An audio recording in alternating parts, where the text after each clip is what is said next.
Welcome to episode 9 of the Movie Lighthouse, shining a light through the fog of film. I'm James. I'm Laurie. And I'm Wyndham. And how are we this bright, sunny Sunday morning? Well, what am I trying to channel here? My ball's dropping. Coming of age. World.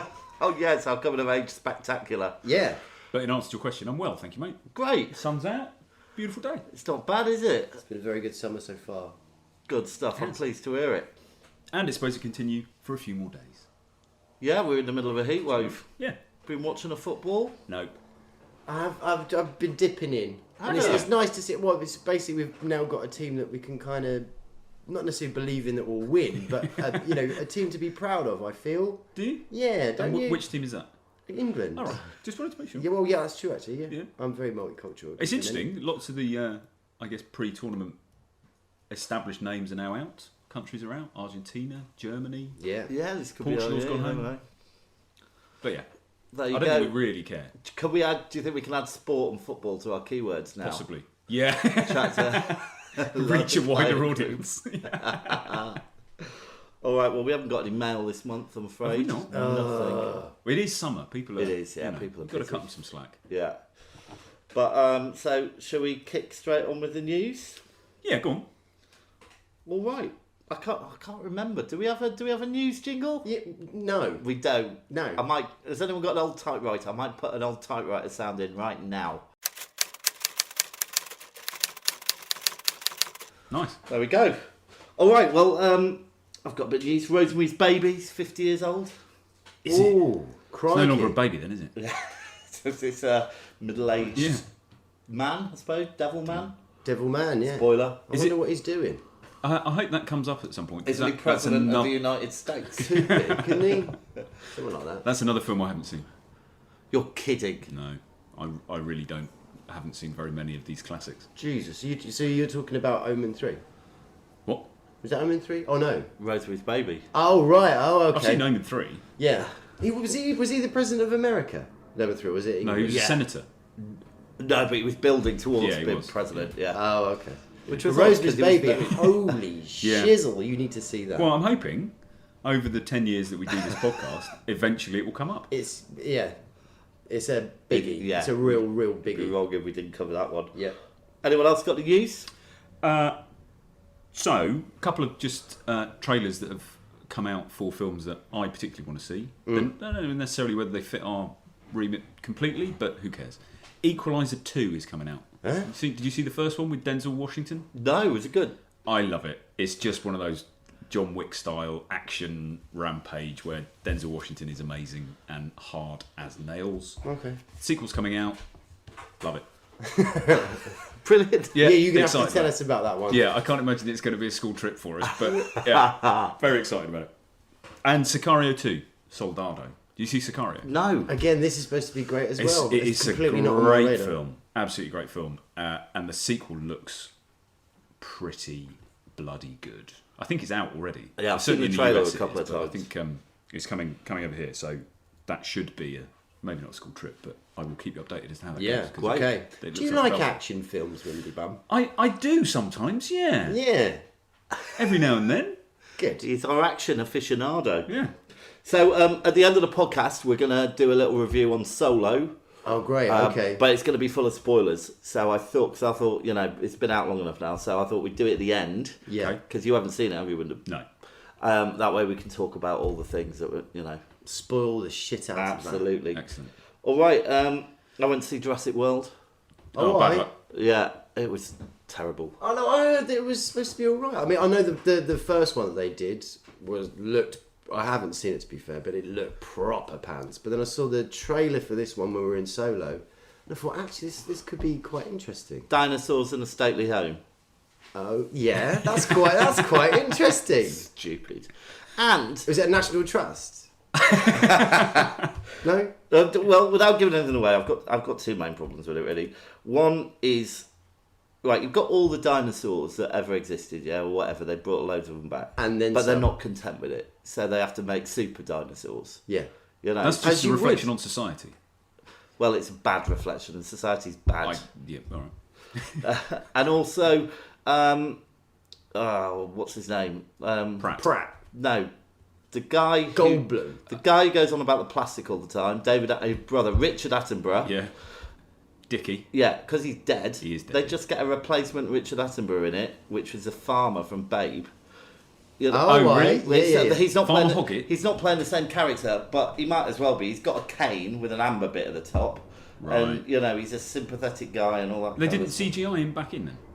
No, they'd have been better off doing See, that. now you say this. So in our last podcast, I was saying about what annoyed me with Rogue One, where Yeah. they did the whole Peter Cushing thing. Yeah. I thought more about that, actually. And you love it And they now. did make the right decision, because they're just they're looking from a biggest perspective, I think. And you've just got that continuity, albeit the eye doesn't believe it. It does knock you out of the film a little bit. You've just got that continuity, and they're the two bits: Leia's face, Peter Cushing's face. As technology gets better and better and better, they can just jump into those bits and maybe just refine it more and more and more. Well, So Leia looks like a I was puffer wrong. fish. I was wrong because I suggest she does. I was wondering what it was. It's a little pup, yeah. I said that they should have just had the actor who looked quite a lot like Peter Cushing anyway, and you could quite quickly get over the idea. But I think actually no, I think they made the right decision. You've just got that little bit of graffiti in there that they can just refine as time goes on. But is it ethical?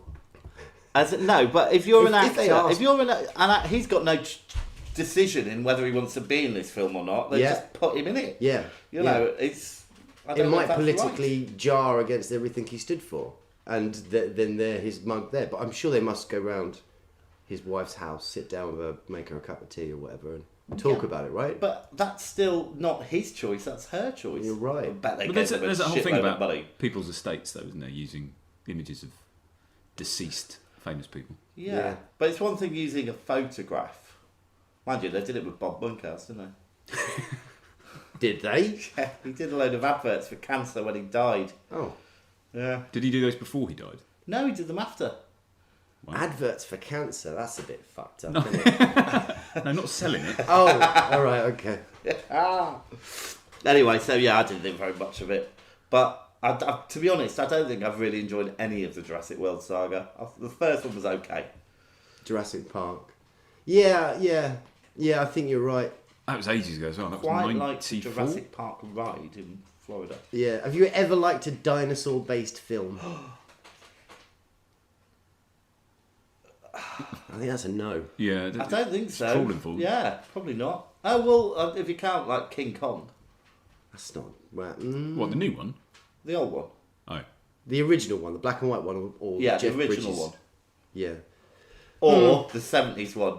Quite like the 70s one. Jeff Bridges one. Yeah. Okay. but the original one, that's got a T-Rex in it, hasn't it?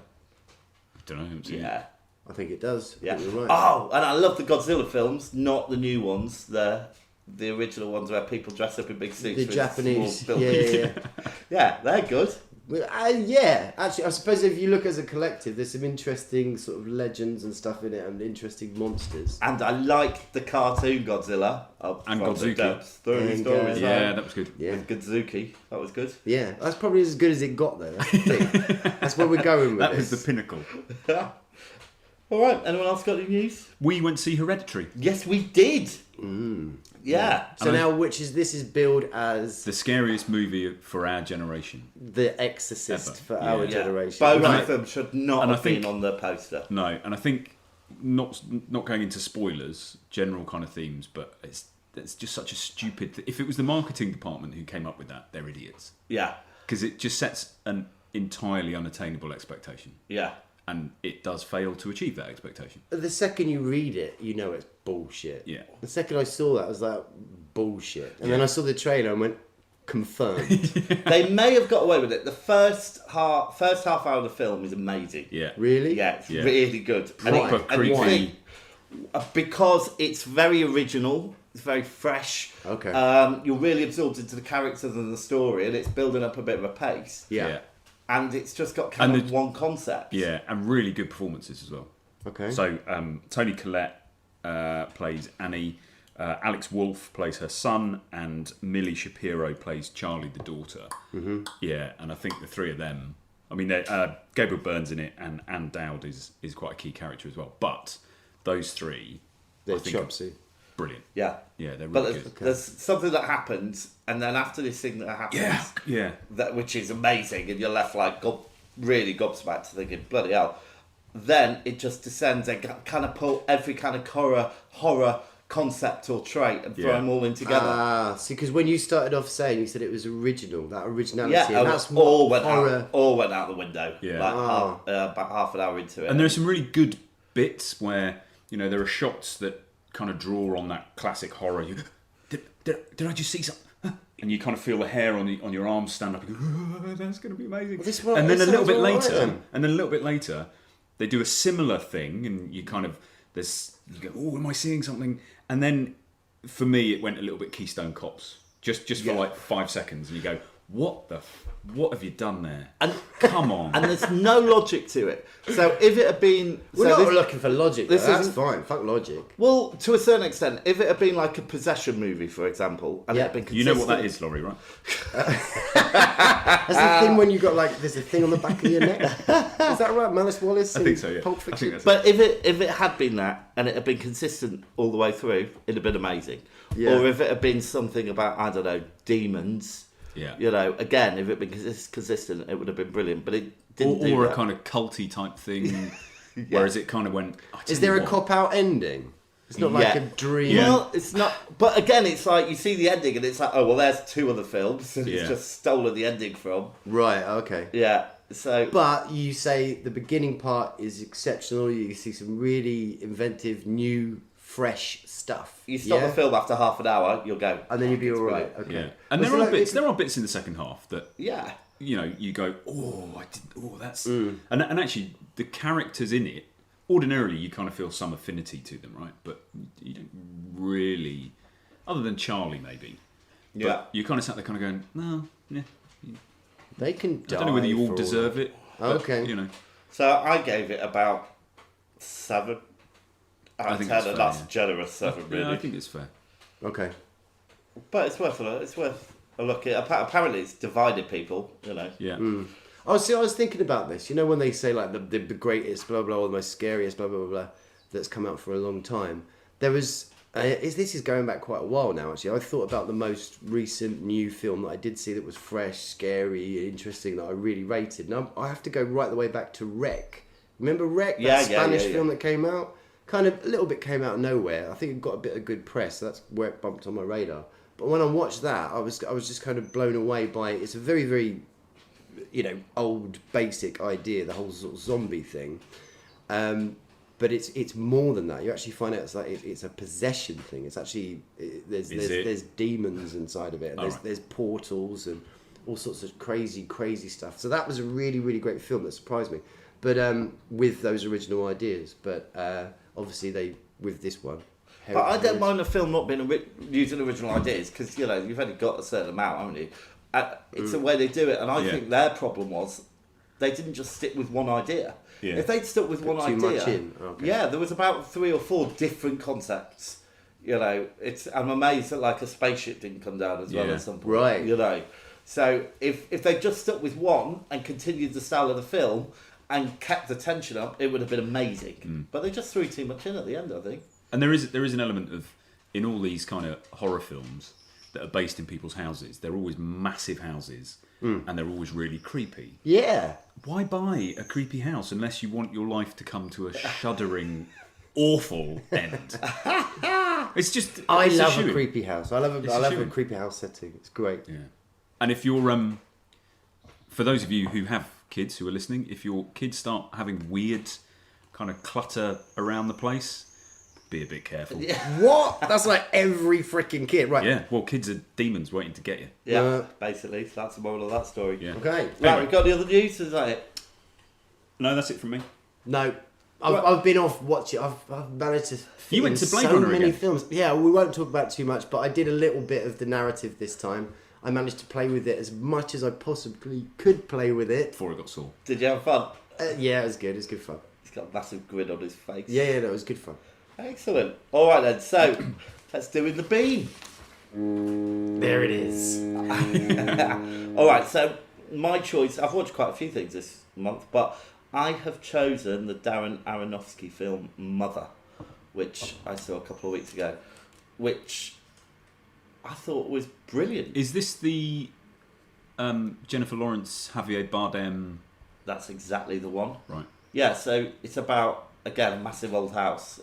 She wakes up, it's all a bit weird. The camera follows her around constantly, and you're not quite sure what's going on.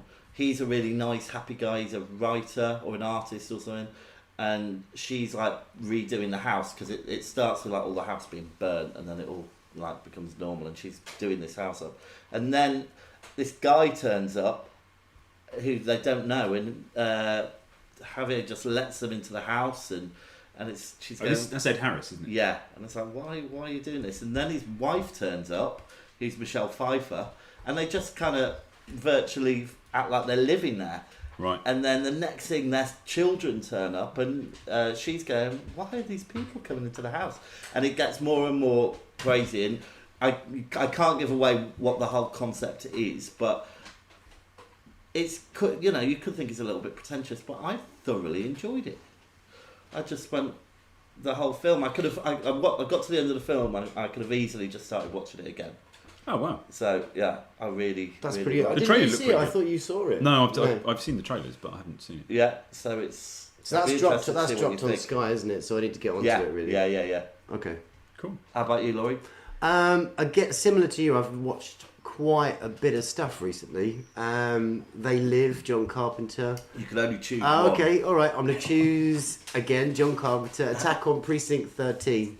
Okay. So I don't know if it's one of the most well known of Carpenter's films, but it's just a really sort of basic sort of setup, really, where you've got these sort of cartel gangs that have suddenly managed to get shitloads of weapons, really, and in a very sort of sleepy area, as it were, we've got this jailhouse where some cops just babysitting while they shut the actual jail down. So him and just a handful of other people are there looking after some inmates. And then there's this huge siege from these sort of shadowy cartel figures, and it's just basically like a siege off, as it were. Great soundtrack, good acting, How old is just it? good fun. Yeah, who's in it? Who's in it? Yeah. Nobody. Answer my question first. Because they What was remade your it. question? How old is it? Yeah. 70. Oh right, okay. It's yeah. Two-ish. Because they remade it as well Yeah, I haven't seen that. with Lawrence Fishburne. I think it's Lawrence Fishburne and Ethan Hawke. Right. Is that That could Ethan's sound brother? about right. Is that Ethan Hawke's brother? That's what I said. Ethan Hawke. You said Ethan Hawke. They're twins. It's difficult to tell. But that's a really good one. It's a very, very sort of basic sort Okay. of film, but really, really enjoyable. What did you watch it on? On a TV. Oh, shut up. What format? Netflix? I bumped into it. I think it was just on TV. It was Right, on the oh, channel. right, And that's okay. always great. There's something about when you put a DVD in or you actually watch it on the TV. I don't know. There seems to be a little bit something more You align with someone else's alluring. scheduling. Yeah. Yeah. I kind of, I weirdly, I prefer there, that when you're in the something's being zeitgeist. televised. Yeah. Good stuff. All right, Win, what about you? Well, unlike the pair of you, I was telling Laurie on the drive over here, I haven't watched any TV for a month. Good for you. Not deliberately. We've got some building work happening at the house, and the TV's been packed away. And I don't watch iPads or on laptops. So This is great. All I the teats. literally the only things I've watched over the last month are the two films we're reviewing today.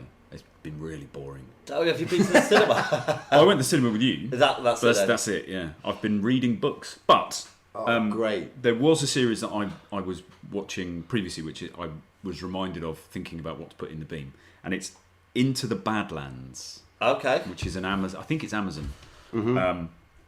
and it's basically. I think there are 3 seasons of it now, so not a film, but it's basically a kind of dystopian future where this area of a country has been split into 9 baronies, and the barons are kind of like the feudal lords, and they all have cogs who are workers and clippers who are assassins, and it's basically kind of sword play, and it's as long as you kind of, as you watch it, kind of go, I'm just going to accept this world, then you can get into it, and it's good. Yeah, What's it's entertaining. it on?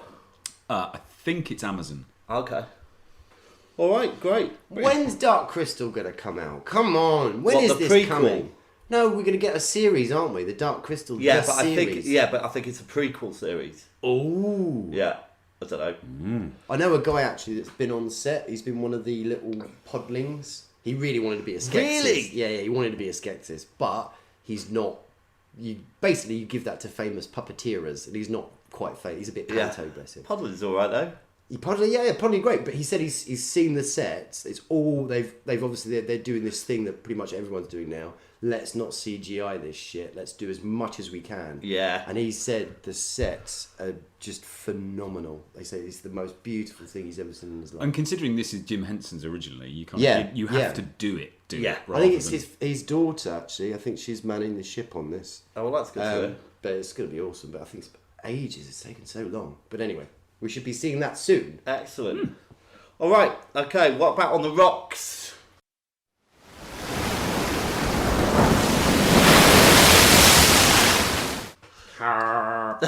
I'm gonna go first because I'm gonna pass. I haven't seen anything. I can't. Okay.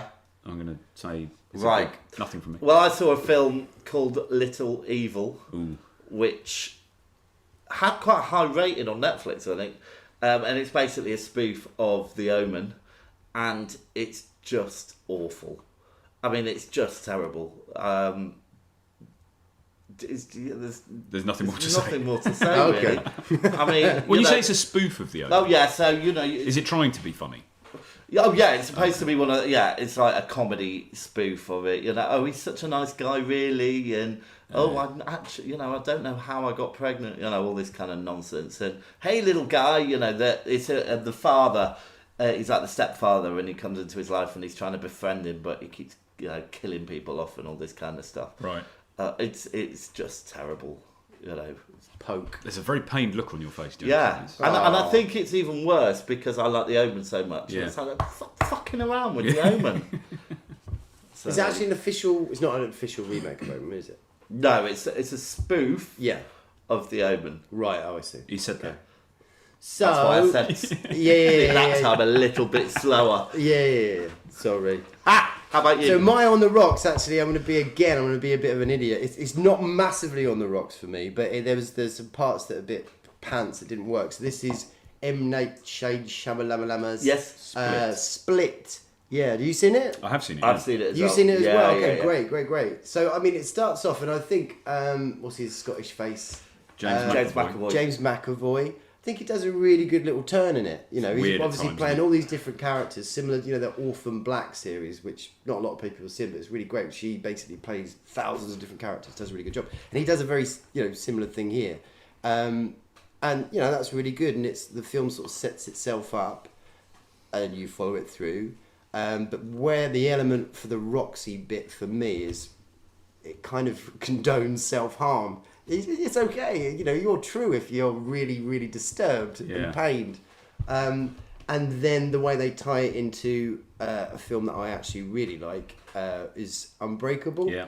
You've got this last scene, and they should have made this film maybe 5 or 6 years before, because Bruce is looking knackered. Yeah. Well, have you seen Shyamalan has just sent out the teaser poster for the third film in the trilogy called Glass.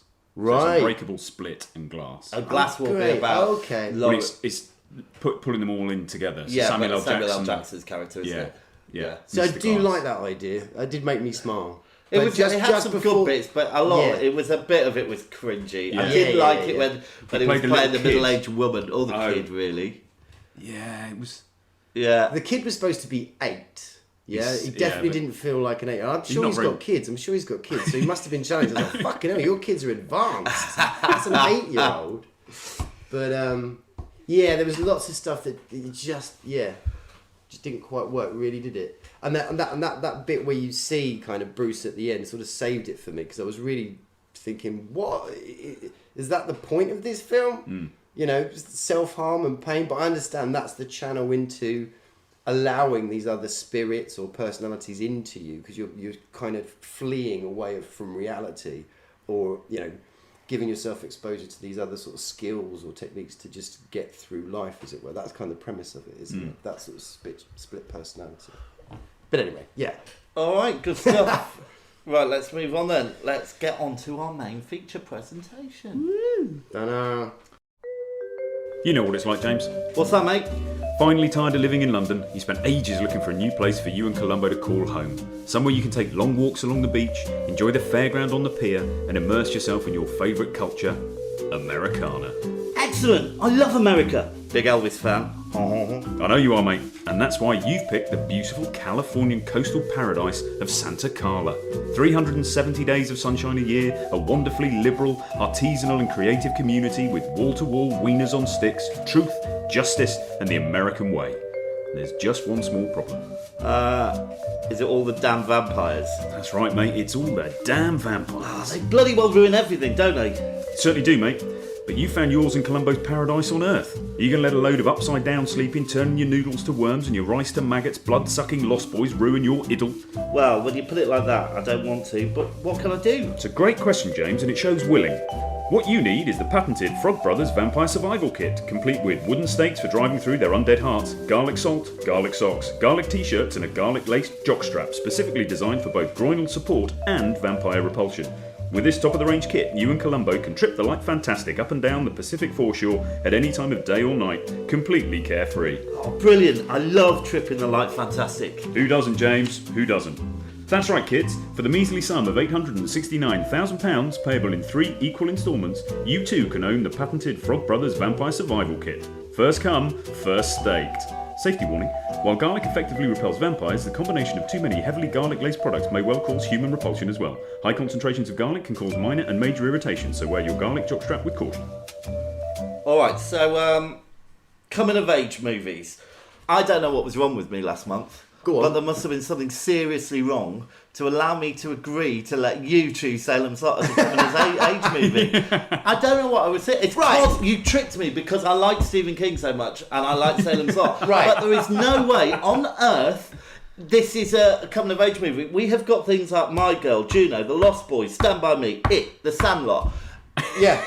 And you chose Salems Lot. Yeah. It's from Mark's And they don't come of perspective. age because they died. Well, he... Mark's perspective, and that was by claim Too when loose. I first lumped this baby up. Too loose. I Right don't at think the we should end, even review he's it. there with Punishment. David. Oh, well, hold on. No, I spent 3 hours watching this bloody There we film. are. We will review it. But it's just not a coming-of-age movie.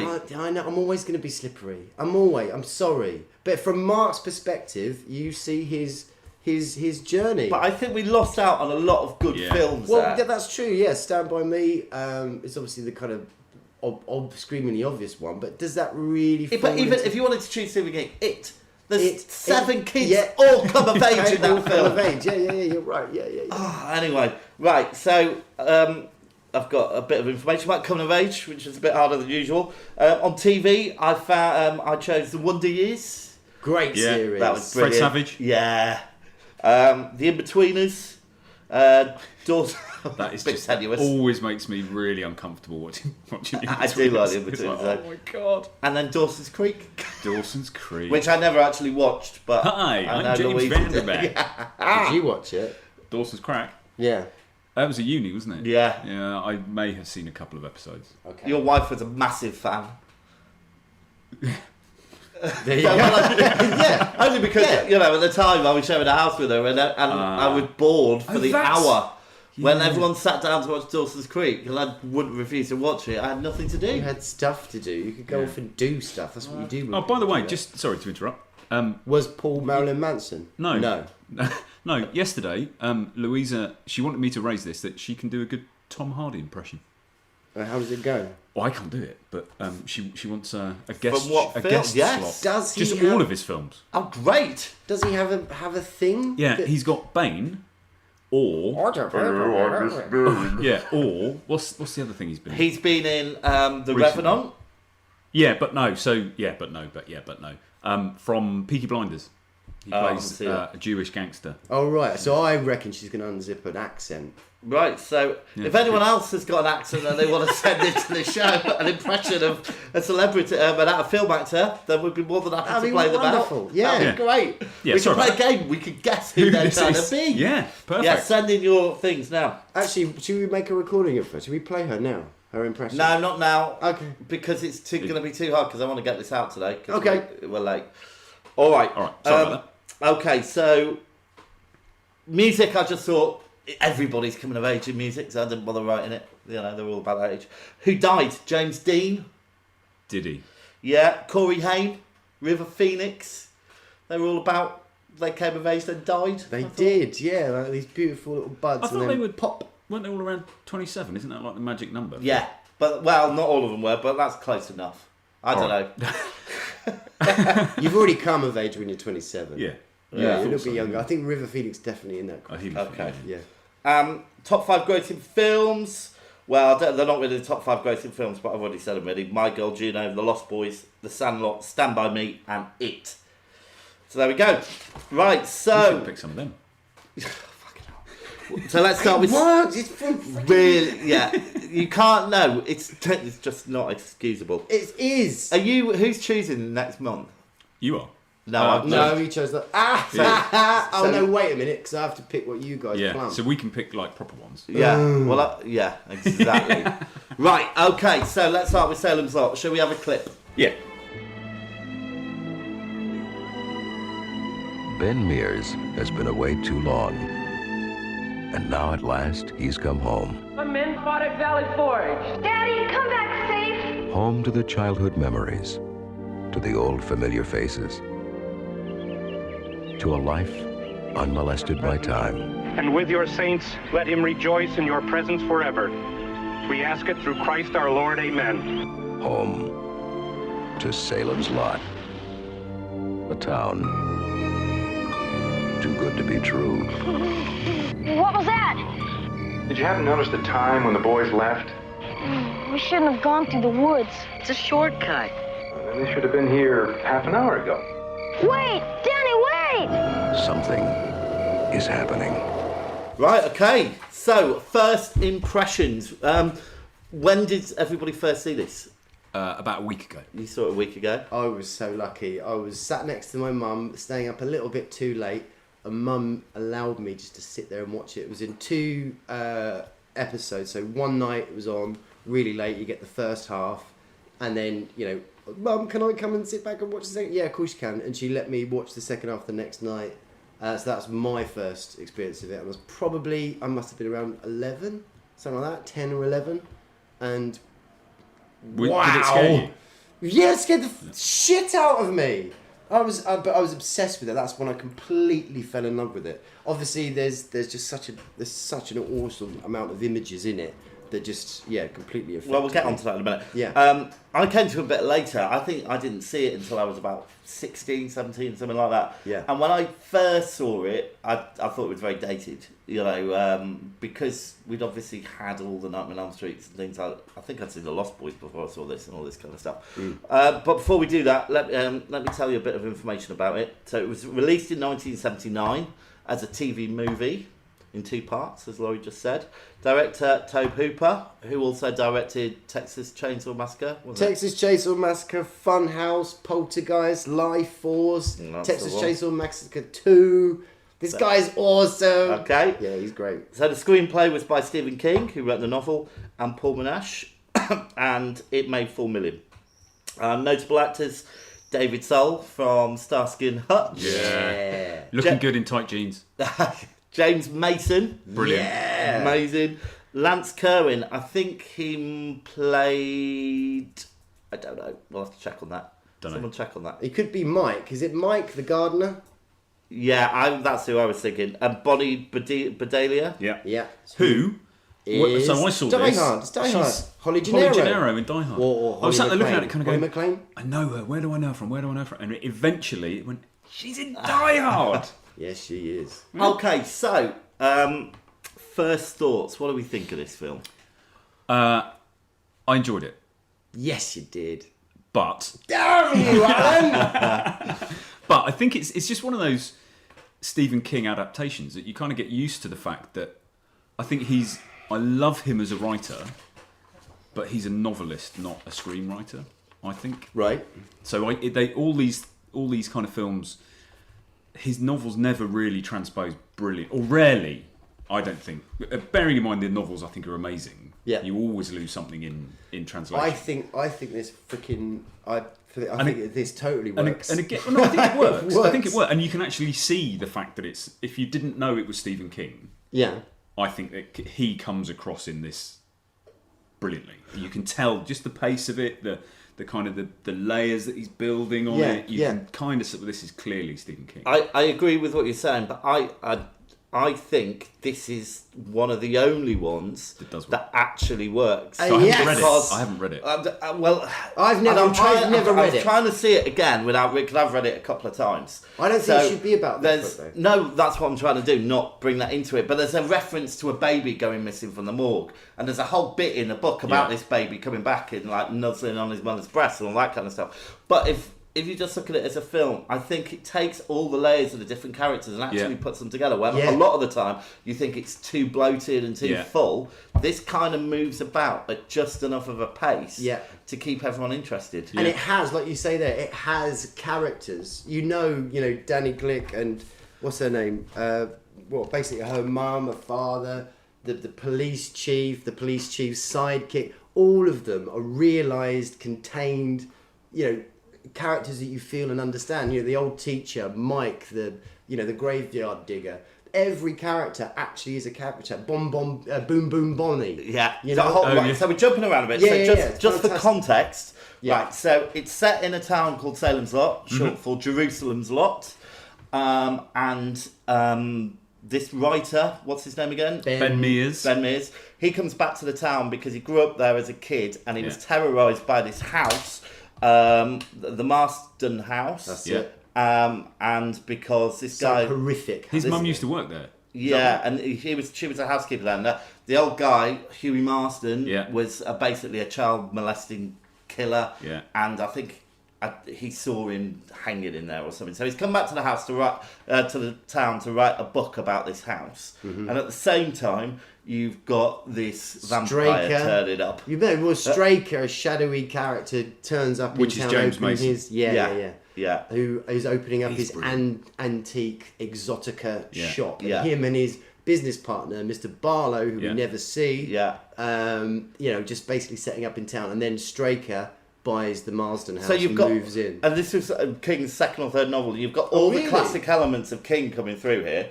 So you've got the main protagonist being a writer, the haunted house, the sleepy town, the English... the American, the sleepy American town. Yeah. All those kind of subplots of society, of a contained little society, all the affairs... The outsider coming in, setting up his... I mean, Needful Things was basically... all about a guy coming into a town, opening a shop, and then selling people. He was the devil, basically, selling things to the devil. You know that actor's name? Which one? The guy who needed for things. Needed for things. Needed for things. No, I can't really remember. Cedar. That's Max Von. Oh, Jesus. we're teaching James today. He's learning things. So, the interesting thing is, though, it's not that interesting, but... Barlow as the vampire. I'm reading the Dark Tower series at the moment. Right. Yeah. And he's referenced in the Dark Tower. Yeah. Also, I think he should be Barlow has got a much larger... I know we weren't talking about the book, but he's got a much larger presence in the book, and he talks and all this kind of stuff, whereas he's basically Nosferatu in this, isn't he? And that I think was my... I think that was my... If they'd got... I wanted a bit more from Barlow, I think. No, he didn't need any more. It was powerful as you hell. You didn't need any more. I wanted more. You don't want him talking, though, do you? You don't want to hear the cut of his jib. No. I think the thing was, because James Mason, as his familiar, Straker, was so good. Yeah. So fucking good. He could do all the bits, couldn't he? Yeah. There was a bit where Barlow flies through the window, kills a couple of people, and Mason turns up and just says everything. Yeah. It was basically the master having a standoff with the priest. The master. The priest is there. So your faith against his faith, Yeah, and the that priest was good. is there. Yeah, that was And good. obviously he's got the cross, but then obviously you see a fault in the priest's eye, like a flash of doubt or whatever it may be. Yeah. And then the master just grabs the crucifix, screws it up, chucks it on the floor. then a lovely striking violin kicks in. The thing is, Brilliant. the characters were so good. I bet we could choose virtually any character, and you could think of a good bit that they had. Yeah. For example, the estate agent guy. Yeah. You know, he's there getting it on with his secretary or whatever. Boom, Bonnie. And then he's about to get shot in the face. That bit's Yeah, brilliant. it is. Yeah, And then he walks out the husband. door and goes, yeah, gets caught. Cha-ching! Yeah. The music's great in this. I love it. Really, like the theme tune. You've got all that stuff. But when I sing it, I always keep thinking of the Crystal Maze. But it does do that, though. Awesome. What do you think of the plot then, the story? Absolutely love it. Like we've already touched on here, you've got that sort of basic idea, you know, a guy that's got memories is coming back to his hometown. That hometown is completely realised.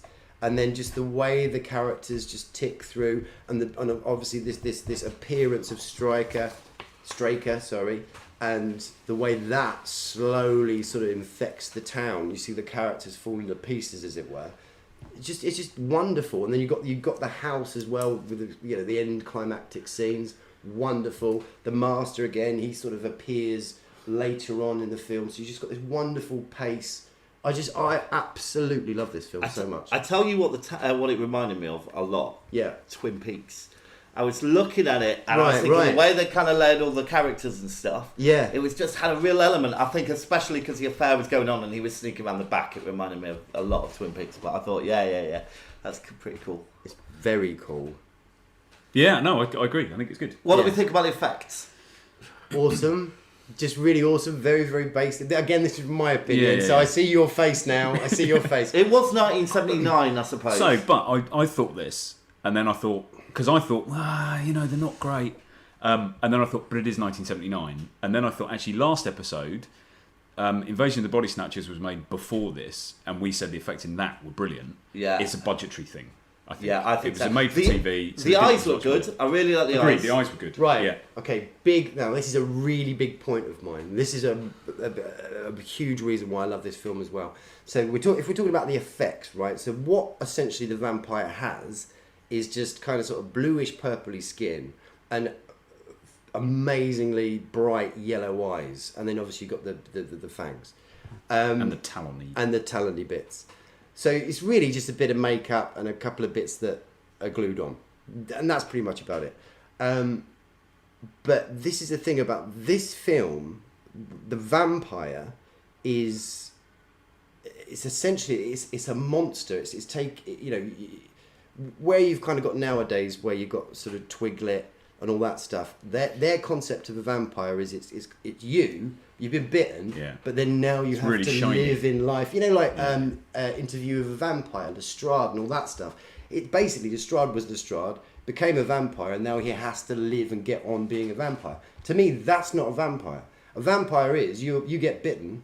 You're now a monster. You are just completely there. And the only sort of relation to what you were is that power to manipulate the people that love you and have lost you. So if you're tapping at the window going, let me in, let me in, That's Mike. creepy. Your eyes and just that connection to that's the only thing that really overlaps from when you were that and then now you are this. But the vampire's just doing it malevolently just to hypnotise you in. So you will open the window. I think you've got that, but I think you've also got a memory of yourself, like a shadow of yourself. So when the mother wakes up in Danny, the morgue, where are you, Danny? yeah, that was the first thing she was kind of saying. And Yeah, stuff, but it's very subtle. She's still now a monster. She's not her. Yeah. Do you know what I mean? And that's this. I think this is probably the only vampire film that we've had for years. Because I mean, when Lost Boys came out, all of a sudden went back to the effects thing. They're cool and shiny. They became sort of Klingonic. Yeah. They had like these big sort of brow things. So then that happened in Buffy. So now vampires look like Klingons. Yeah. When did that happen? Yeah. And Klingons don't look like Klingons anymore.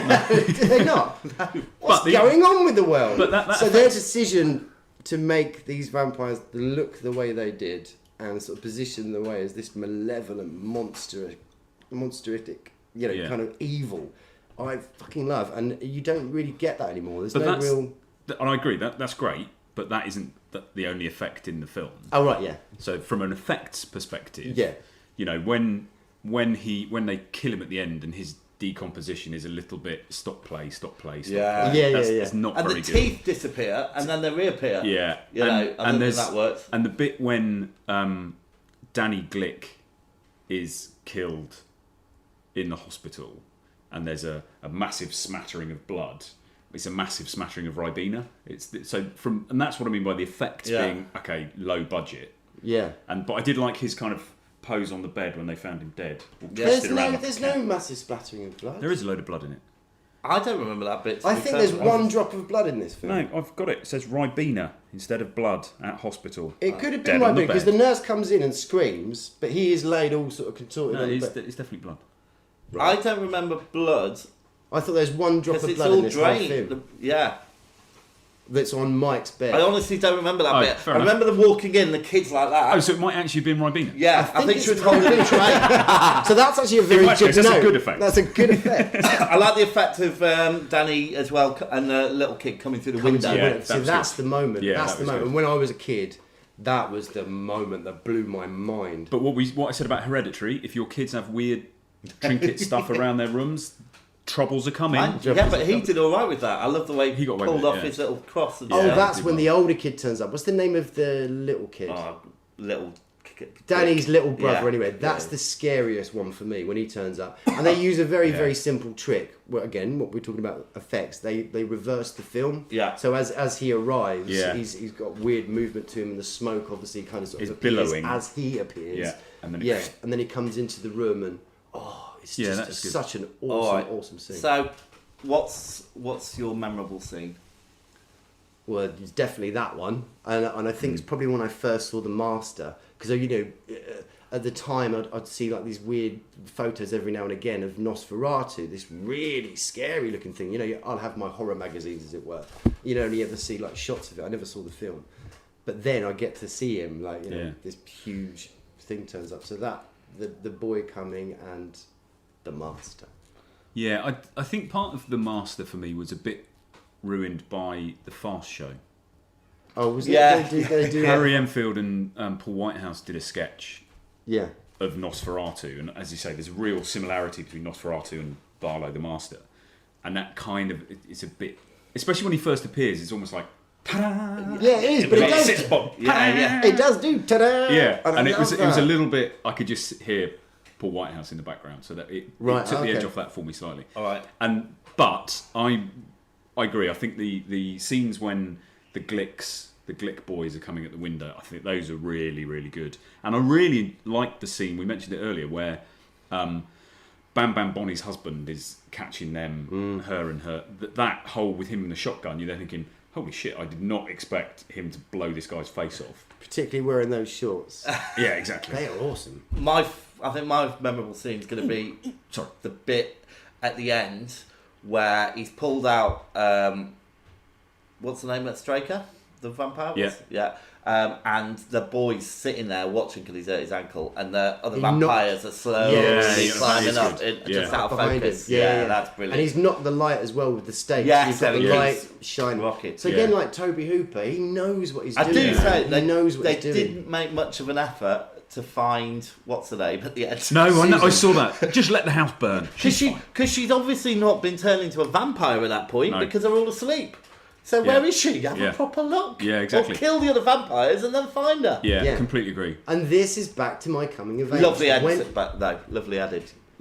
When do they find her? They find her in Mexico or something. She finds them in Guatemala. But that's your point earlier, that this is great because the vampires have no kind of residual element of who they are. That at the end, that goes out the window. That's true. Yeah, there is. But it's all because of a malevolent. Because this is what I'm saying about where Twiglet, he is completely the same person, but he's getting on with being... But that's because those are stupid. Malevolently trying to... Yeah, but that's all vampires are malevolent. So you talk about Lestrade in an interview with the vampire. Yeah, but he only kills these women because that's what he's got to do now. Yeah. Yeah, so that's... But he hasn't got like this sort of like... Driven the devil. He's not the same thing anymore. Yeah. He's evil. What about Duckula? He's not malevolent. No, he's true. They just don't do it. This is the only film I cannot think of another vampire film where they are vampires. On that wonderful note, I think we should score it. Can I just quickly one final thing? Your comment about how great the eyes were. The bit when Mike the Gravedigger comes back and he's just sat in the chair.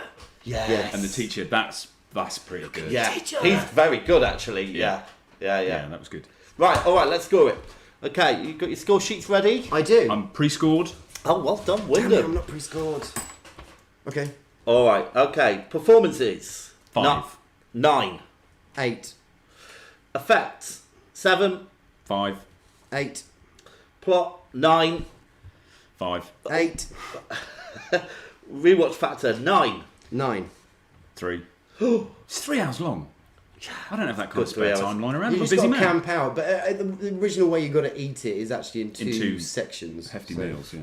Rewatch factor. We just did Oh, sorry. Direction. 7. 9. 5. Cinematography. 7. 5. 7. Sound and music. 7. 5. 8. Because it's got that cliches about it, but it's just wonderful. And like you know, when he runs out from Boom Boom Bonnie and the hand comes up, it's Jimming. There were a couple of those zooms were brilliant. The hand zoom is great, Yeah. and there's one on Danny's face. Yeah. When he comes up, you see the shadow. You just see the shoulders and the Yeah. head, and you don't know who it is. Turns out that was Straker. Originality. 6. I've gone 5 because it borrows very heavily from Dracula. Yeah. That's why I did But it. it's just this is King's idea. What if vampires turned up in a little town? In America, a little American Okay, town. That's why he gets 5 points. Yeah. Okay, right. Yeah, sorry. Go 6. on. 6. All right. Enjoyability. 6. 8. 8. And life-changing, past or present, I gave it a 5 because it didn't really change my life when I first saw it. 9. 0. All right, so let's add up our scores and see where we are. This always takes a while. This is why you should pre-score. Smugly sat here.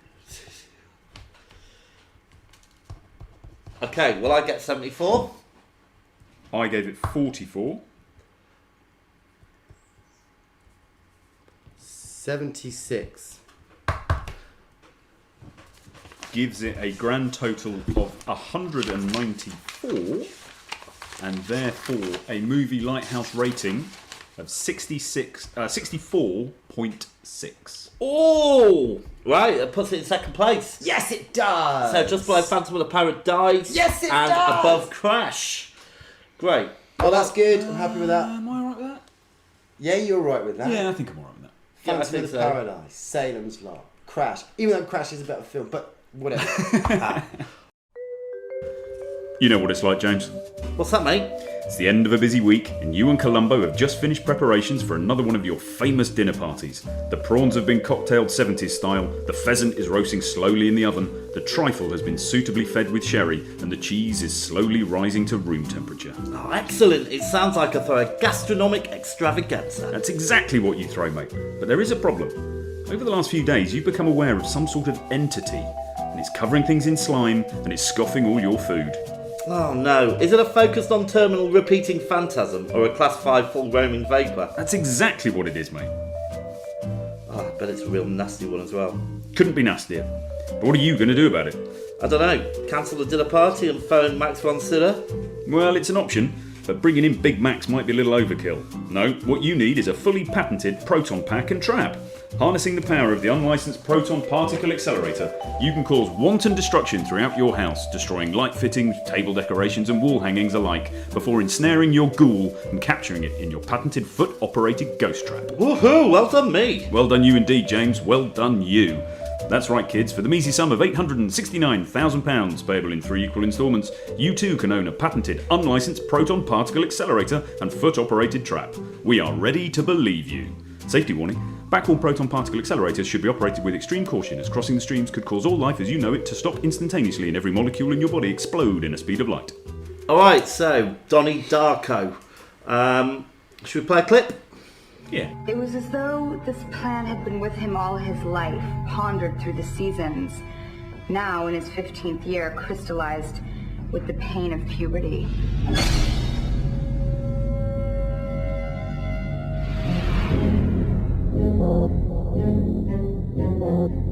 So, why'd you move here? My mom had to get a restraining order against my stepdad. He has emotional problems. Oh, I have those too. What kind of emotional problems does your dad have? I met a new friend. Real or imaginary? Wake up, Donnie. Imaginary. Alright, so let me tell you a little bit about it. It was released in 2001. Director was Richard Kelly. Screenplay Richard Kelly. Box office, it made $7.5 million at the US box office. And it had Jake Gyllenhaal, Jenna Malone, Mary McDonnell, Drew Barrymore, Maggie Gyllenhaal, Patrick Swayze. Anyone else? Seth Rogen. Yeah. There's all sorts of people. Loads of people in it. Yeah, it's obviously one of those films. Sometimes you get this film where breakout film came from there. Yeah. Noah Weil, isn't it? Okay. I thought Ryan Reynolds was in it because there's that one of Donnie's mates who's like a wise talking asshole, basically. Yeah. And I thought that's Ryan Reynolds, isn't it? Is it? It's not. It wasn't. So, first, when did everyone first see this? I went to see it at the cinema. Me when too. When I was at college. And I really liked it when I first saw it at the cinema. I thought it was different, it was interesting, quite refreshing. Yeah, it's great. I really enjoyed it at the cinema. So I didn't see it at the cinema, but I saw it maybe a year or so after that. So I did actually see it round about when it came out. Yeah, really good. Now, coming back to it, Yep. I thought it was a little bit dated and I wasn't as impressed, certainly as much as when I first saw it. I thought it felt old. Really? And I don't know if it was some of the effects or that I just thought it didn't grab me half as much this time watching it again. So I'd almost completely forgotten what happened in the film. Other than the kind of key, there's a big rabbit. Yeah. Which is handy. Yeah. So you've come back to it fairly and fresh. Absolutely, completely grabbed me again. Yeah. To me, it's dated insofar as obviously everybody's that much younger, but for me, it still shone quite brightly. And some of the effects you kind of go, but definitely still stands up. Okay, the only effects that any element for me that could construed as dated is that you keep getting this eye that keeps flashing up. When an eye flashing up in a film is absolutely fine. I'm fine with. But once you start putting like data and like computer readouts on it and all this kind of stuff, that bit is a bit timed, as it were. Now, right, so just a little synopsis about it. So it's about a guy called Donnie, Darko, and he's got some mental health problems. He sees a rabbit called Frank. Yeah, but that's not his mental health problems. The Frank stuff's not the mental health stuff. And it turns into like a kind of... This is a coming-of-age movie. Yeah, definitely. it is actually. Thankfully.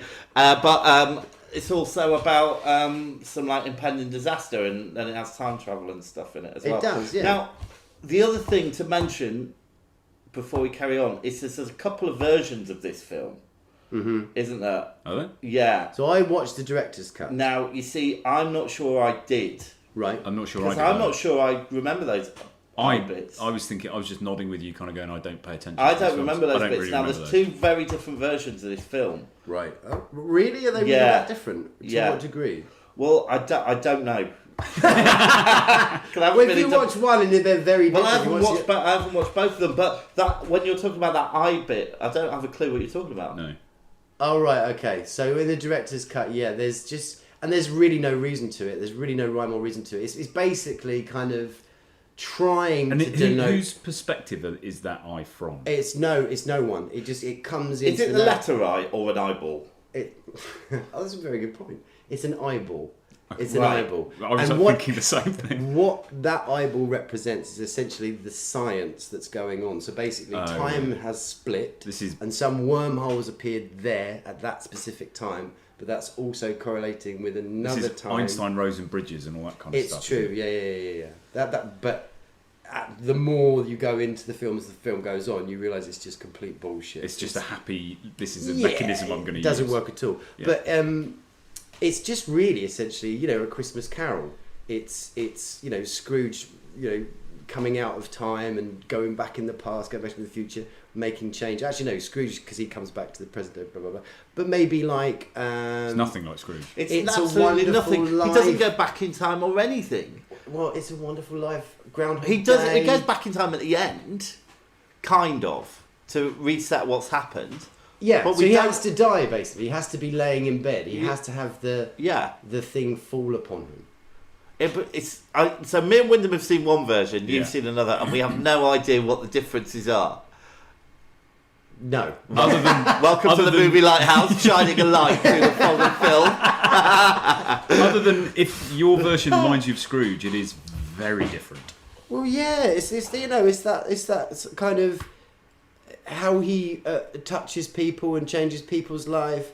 Shut up, and he gets their headphones. It's okay, and he falls in love with what's the character's name? I can't remember her name, but she, once he's died, she's actually never met him, but she's affected by him. So the characters are brilliant. Yeah, they are. Okay, I love Drew Barrymore anyway, and I thought her characterisation was She great. plays the teacher. Yeah. Young teacher, kind of sassy. stretching boundaries. And and I like the inhibited girl who you were just talking about. The Chinese one. Shut yeah. up! I don't think she's Chinese. I think she might be Hawaiian. Korean, maybe. Or Hawaiian. Her dance is beautiful. Oh, you know, just make me We've sound probably racist. offended so many people. Oh, God. And I loved the gym teacher, the really religious gym teacher. Yeah. She's The woman, yeah. I doubt your commitment to. Oh God, what's the name of the dance troupe? I wrote that down because it was a brilliant line. Your commitment to Sparkle motion. sparkle motion. She's Sometimes I doubt your commitment to sparkle motion. I love Patrick Swayze's character and his videos, He's his wrong. self-help videos. Yeah, Are just he's a wrong. He wears that suit in Roadhouse as well, I think. does he? Yeah, it doesn't work in a suit. Roadhouse.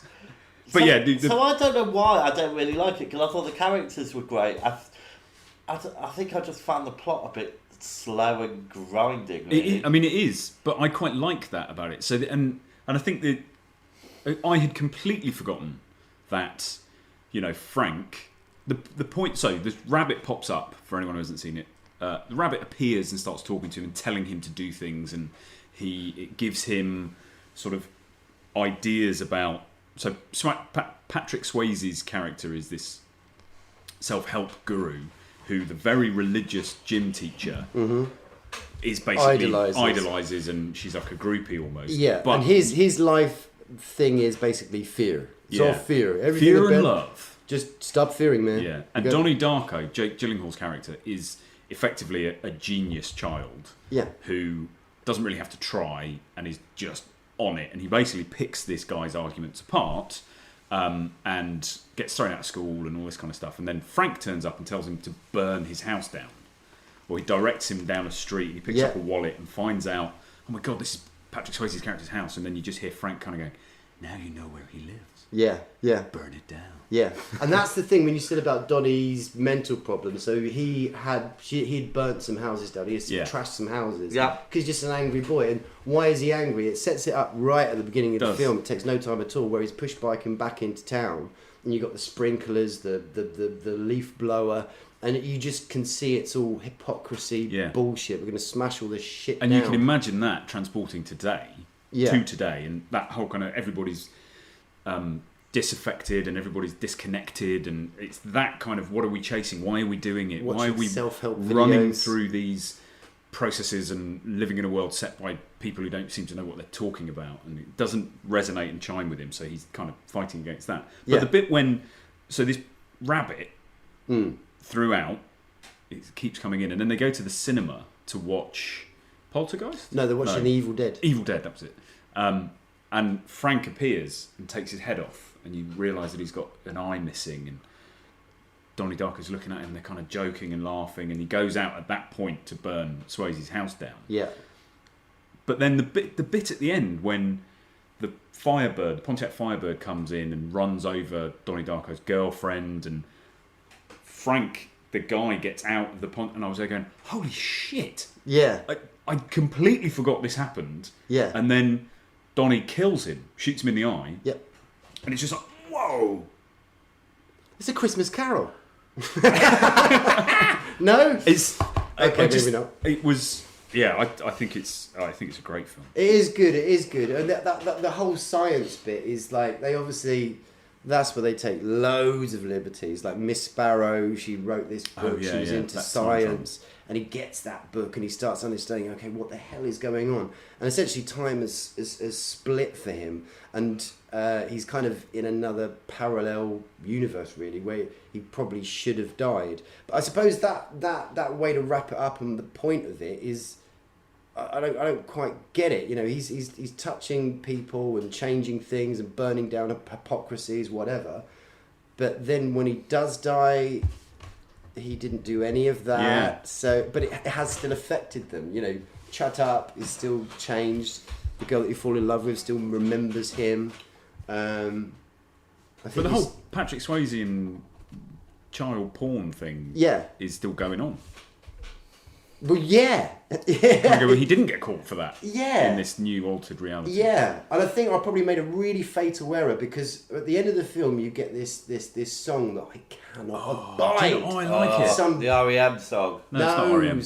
Tears for Fears. It's not Tears for Fears. All the familiar Is that Tears for Fears? faces, sung out places. Yeah. Oh, it's just the way he sings it. And maybe I wouldn't mind the song, but when it came out, it was quite a big hit in the UK. And you got this dopey-looking hunt wearing this stupid fucking hat because he's fucking bald. And I've got nothing against baldness, but I just...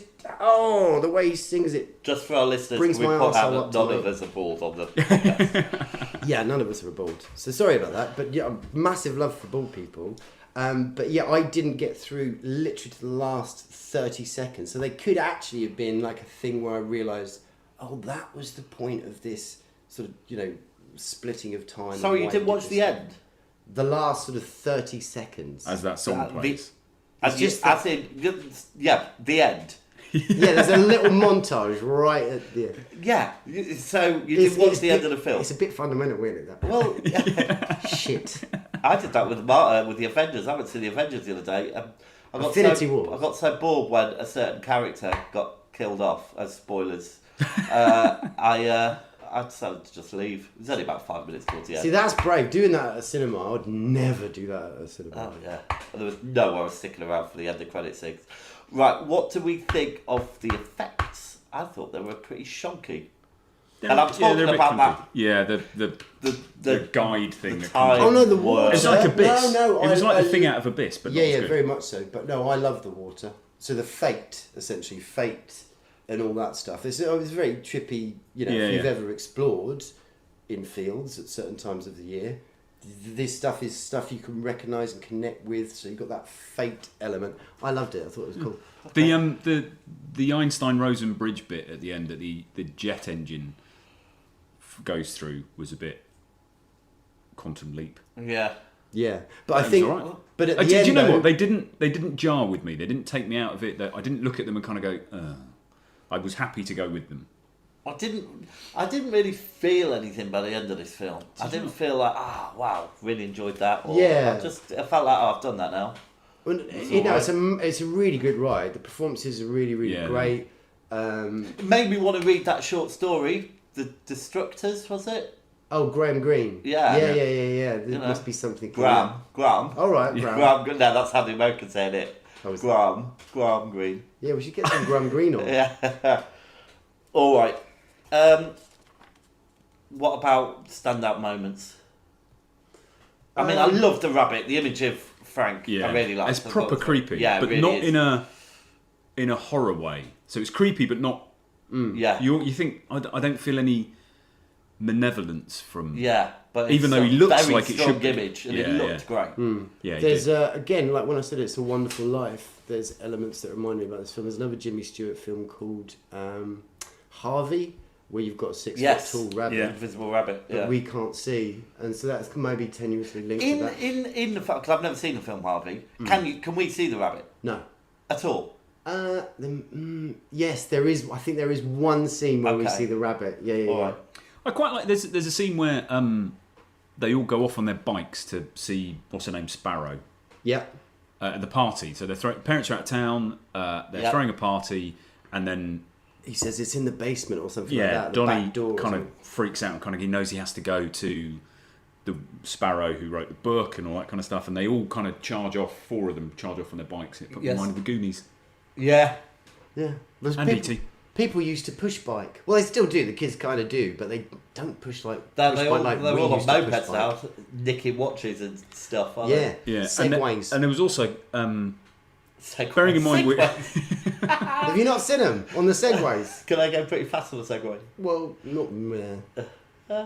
But bearing in mind, I came to this after watching Salem's Lot. Yeah.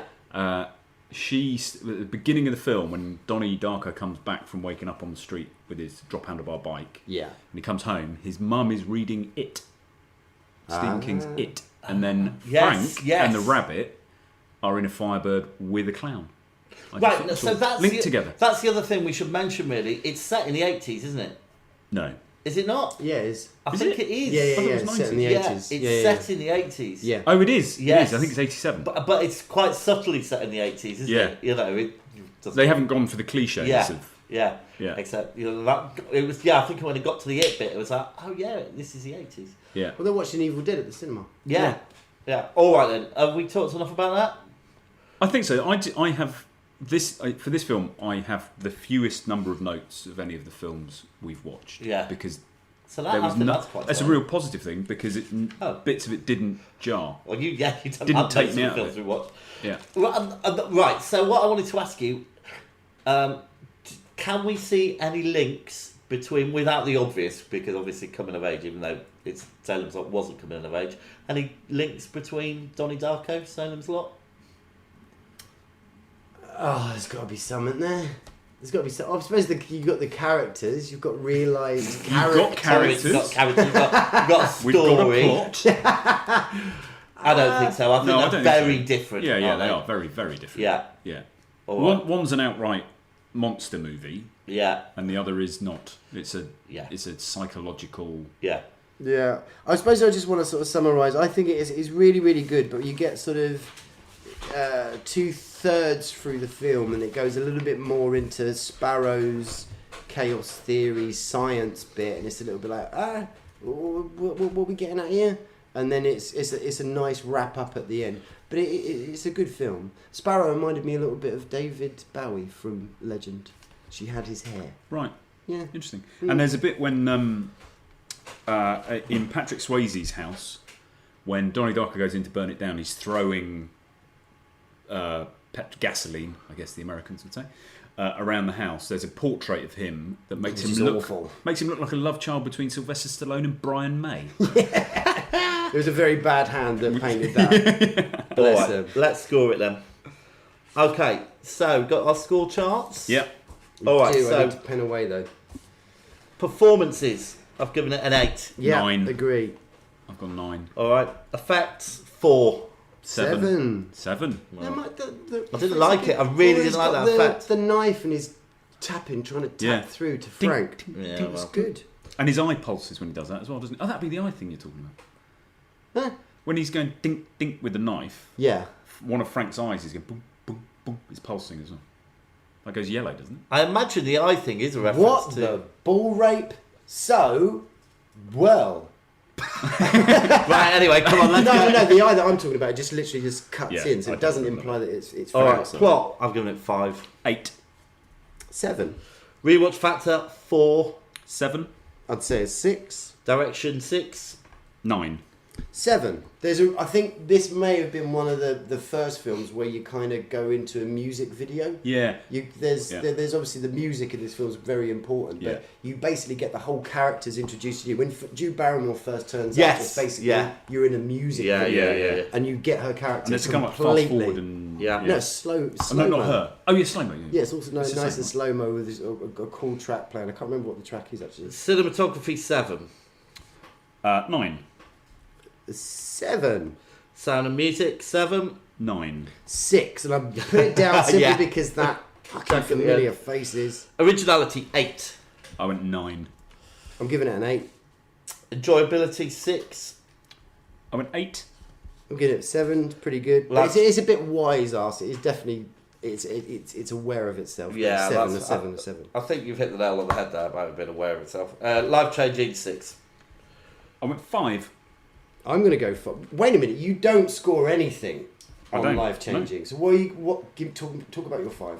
Because it was, for me, it's not that it put me on a different path or anything like that, but when I first saw it, and then when I saw it again, I just think the originality of it is something that I haven't seen in those other films that we've talked about, because I'm a lot older, I guess, and I'm kind of reflecting on, no, it's drawn from this, it's drawn from that. But also, just the imagery of it, and that Frank, the rabbit, is just this, not overbearing is the wrong word, but this kind of ever-present, it's amazing imagery. Cool. All right, so I give it 61 altogether. Okay. I have scored it 80. Okay. 68. Okay, giving a grand total of 209.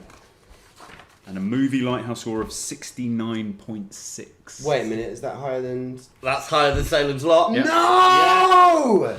Okay. I think... Wait. No, Wait, No, de-score you can't yours. change it. That's it. No.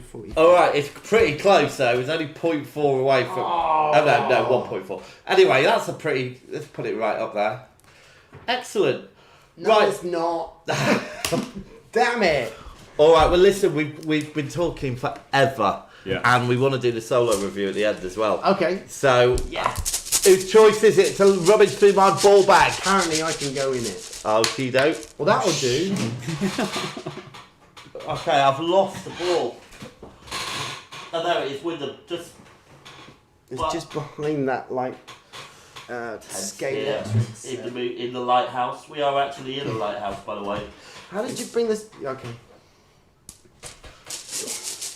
There we go. Dig deep, my friend. Dig deep. We've got ourselves a slice of 38. That's 38.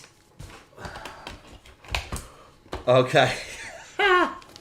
38 is Invasion. Yay! So, Invasion movies. Fantastic. Right, okay, so we'll be back in a second with our choices.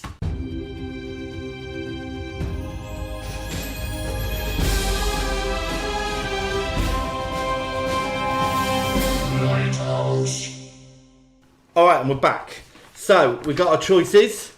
Come on now, guys. Come on. I hope we both are really traditional. Yeah. Well, I know that if I heard a film called Possession, I'd be choosing Right, that. stop it. Right, my first choice is Invaders from Mars, which is a classic old sci-fi movie which I absolutely love. 50s, right? Yeah, I think so. Invaders from Mars. Yeah. Okay. Interesting. And it's set. You get two, right? Let me just say, it's set in a farm with a little boy called Jimmy. Yeah, and right. I grew up on a farm, and my name's James. and I watched it when I was about 5 years old. And when you look out the kitchen window, does it go up like a little path, goes over a hill? Yeah, it does. With a couple of trees at the top. So there we go. That's my first one. Wim? All right, my first one is Starship Troopers.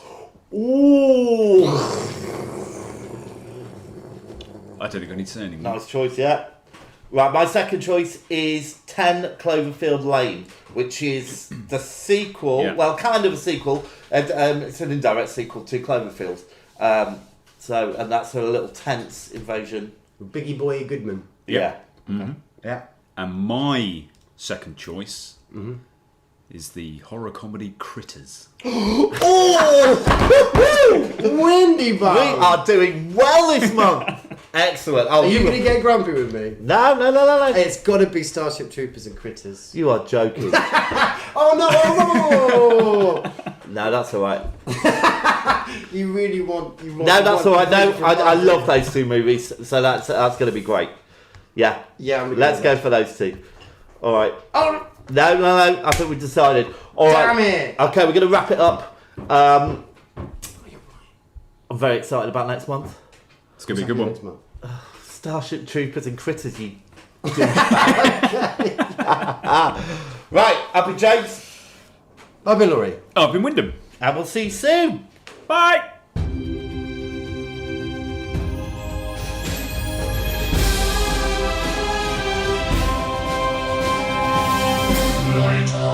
Alright, so this is our little bonus feature. We're going to talk about Solo, but we're going to do a spoiler review of it. I've been seeing it, and Laurie, you've seen it, haven't you? Yes, definitely. Right. Yeah. So, first thoughts, what do you think? Okay, so it opens up and you have in a galaxy far, far away, ... And I wasn't expecting that. I thought these little standalone sort of episodes would just sort of bang into it like it did with Rogue One. So that interested me. But then you got this opening scene with... Did you like it? Did I like it? Well, first of all, I loved it. Yeah, I really, really did love it. You see, great. I enjoyed it. Yeah. I thought it was all right. I've really got Star Wars fatigue. Absolutely, I understand that. Have you got Star Wars fatigue? No. to any degree. But you're absolutely right. I mean, this famously hasn't done well at the box office.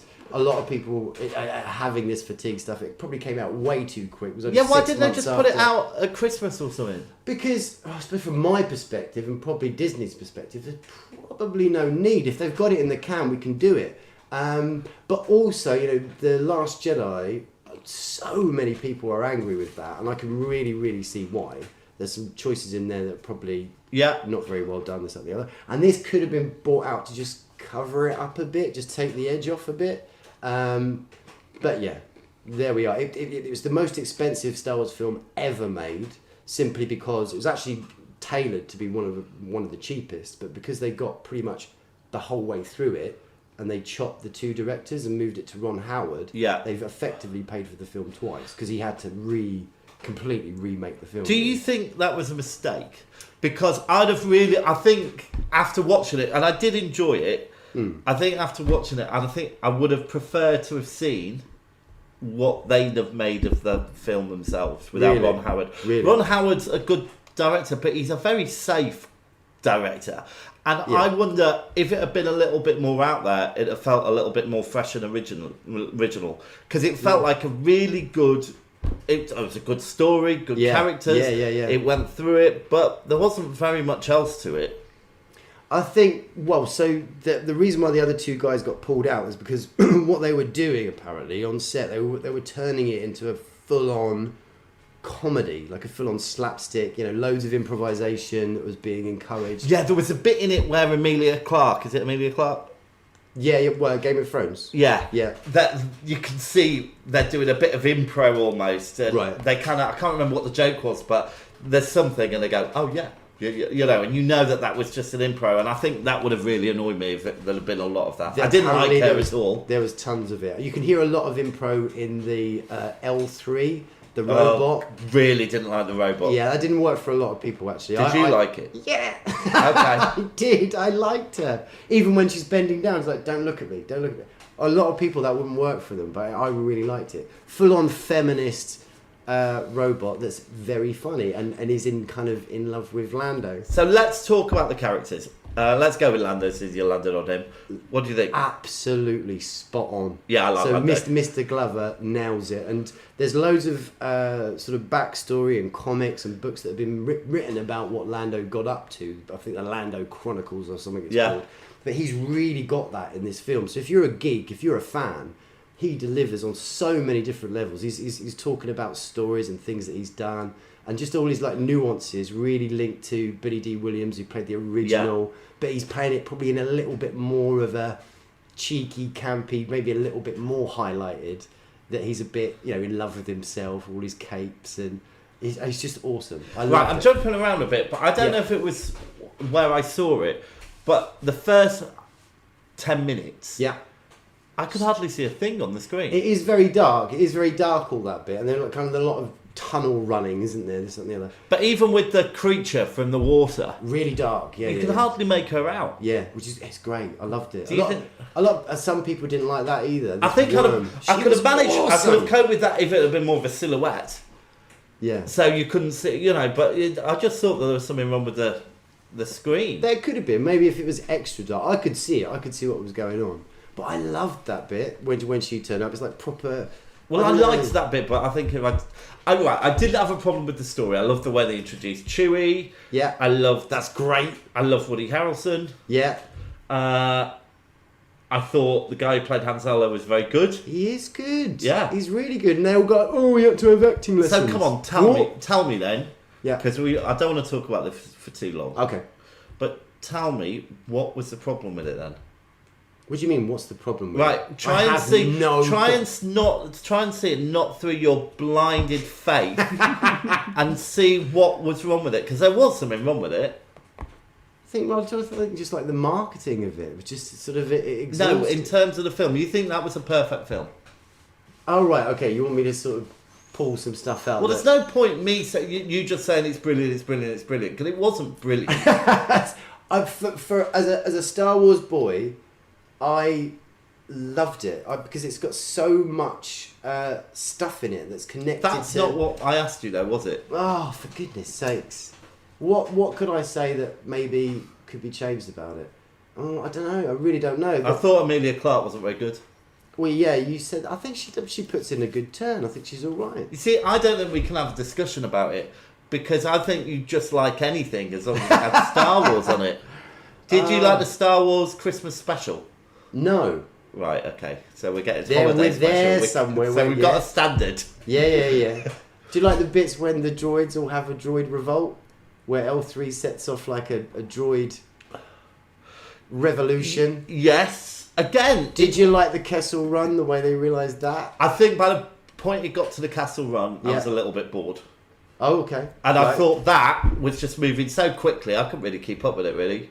Right. You know. Paul Bettany, did he surprise you with his malevolence? He's great. Did he put you on edge? I think I'm the only one that, because I've heard a few podcasts talking about this, and I didn't really like the Paul Bettany bits. I love the Paul Bettany. And I really thought it was stupid when Darth Maul turned up at the end. That's not stupid, see, because I've gone deep. I know what that character's up to, and he would be around that time, and she's linked to Crimson Dawn, and that's what Darth Maul is up to at that time. This is where you let yourself down, I think. Oh, for God's sake! I get such a shit.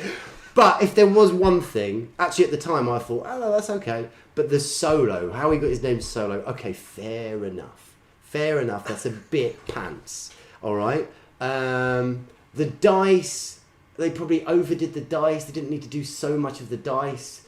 Well, it's become a big thing now, hasn't it? I didn't even know he had those dice. Were they in the first one? They just hang for the Millennium Falcon. There's no big deal, but they're making such a massive deal. And it's in the Last Jedi. Basically, Luke takes that back to Leia, and it means to really. Well, he doesn't. He doesn't. You're right. How does he do that? You see, that's another problem with that other film. Yeah. So I'm going to. But no, they vanish. He can imagine objects. Yeah, I know. They vanish. So what? He can imagine anything. I suppose. Is he like David Copperfield? And then some. Oh Jesus! All right. I didn't dislike the film. Good. But I think I've had enough. But yeah, you probably have, and that's fine. You relax. You go and do other stuff, and I'll just keep my eye on this gig. Do you think it's going to continue? I think we probably will. They're booked for 3 films. I think we will have. But I don't think the next film will be a Han Solo film. It'll probably be the Boba Fett film, and they'll be in it. Yeah. See, again, this is the thing. I mean, a lot of people are saying, let's see new stuff. Everything seems to be about the past. You're always going back, and even to a degree, the whole Force Awakens, Last Jedi, it's all about the past. Whereas now, I come and break free. Let's get some really new stuff in this world. But in fairness, the trilogy that's going on at the moment is part of the 9-part trilogy, so it has to link to the past. Yeah. Well, they've already got in production the next set of 3 films, which there's rumour it's going to be the Knights of the Old Republic. Did you know that? I didn't know that. How does that make you feel? Not particularly. Whatevs. Okay. Yeah. All right. I don't know if I want to. I know. There's loads of really cool stuff in there, so that I'll probably talk about, and I probably will enjoy it. But no, that's not really what I'd want to. Remember that, by the Wyndham's still here. By the way, it's been very quiet.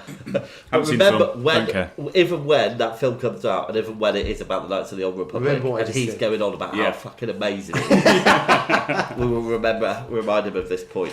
Solo is really, really good. It surprised me a lot. My expectations were low, like I famously said. Were they so low? Yeah.